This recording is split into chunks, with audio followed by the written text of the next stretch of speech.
you're saying basically a really important point, and I think it's a in your articles, it really helped me. Um, it's a nice added perspective to think about. Listen, human intelligence, the science of intelligence, is shown scientifically that it just makes life easier and better the smarter you are. And now let's look at artificial intelligence, and if that's a way to increase the some human intelligence, then it's only going to make a better life. Yeah. That's the argument. And certainly at the collective level, we could talk about the collective effect of just having more intelligence in the world, which will have very big payoff. But there's also just at the individual level, like what if every person has a machine, and it's the concept of Doug Engelbart's concept of augmentation.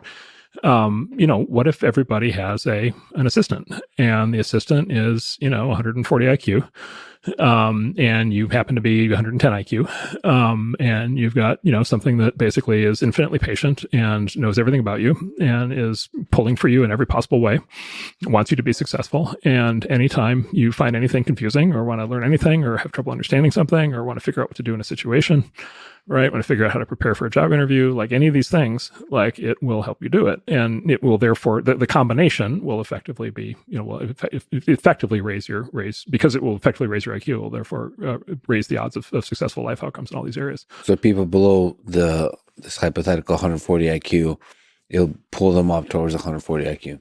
Yeah. And then, of course, people at 140 IQ will be able to have a peer, right, to be able to communicate, which is great. And then people above 140 IQ will have an assistant that they can farm things out to.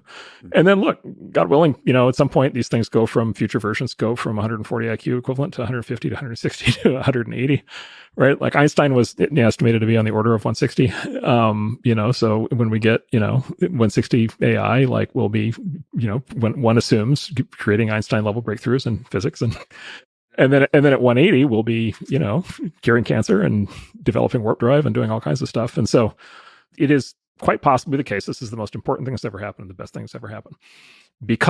Precisely because it's a lever on this single fundamental factor of intelligence, which is the thing that drives so much of everything else.